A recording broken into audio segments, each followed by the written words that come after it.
Dear friend, thank you for your support. Let's continue with Interchange 3, Unit 5, Expectations. We have subject, verb, object. Then we have subject, verb, auxiliary or sub-auxiliary verb. Then to infinitive object. For example, you say, you welcome a new neighbor. Then it says, it's a custom to invite him over. If we look here, we have to, which is indication for infinitive. Because if I take this to out, if you say, let's say I don't have this, say it's the custom invite him over. Because here I'm gonna have two verb in one sentence. I cannot have two verb in one sentence. Then I have to change it either to infinitive or a gerund. That's the only solution when we have two verbs in one sentence. As we said, no two question in one sentence, no two main verb in one sentence. You could have many verb but not the main verb. Let's continue with this. Then we say when subject verb object subject verb auxiliary to infinitive object. Let's start here. When you welcome a new neighbor, that's my dependent. It is the custom to invite them over. Because if we look here, we have this is dependent sentences, this is independent sentences. It means both of them works together as a one sentences. Then you could say, when you welcome a new neighbor, you are supposed to invite them first. Same thing we have it here. Dependent.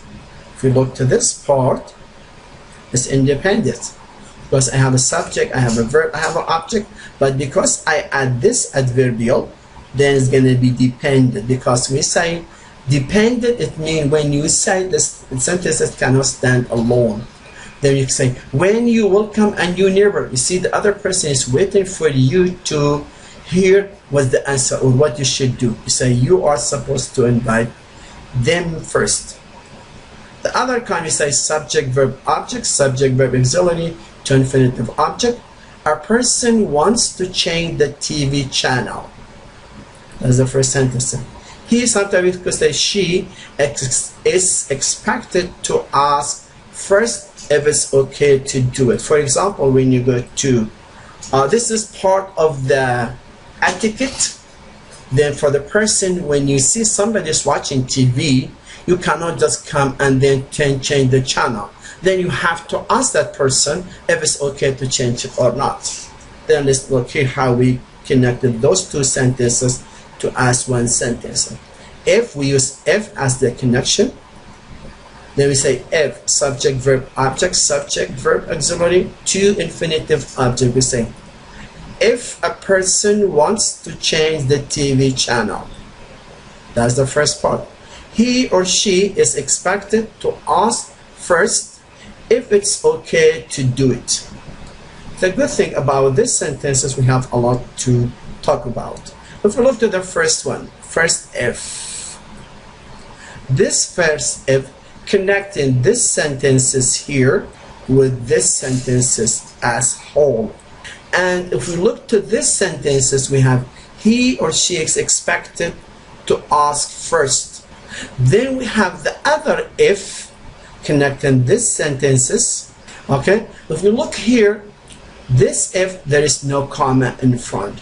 But when we have this if in the beginning of the sentences, then we have to put comma connecting two sentences to each other. If a person wants to change the TV channel, he or she is supposed to check with the person watching TV.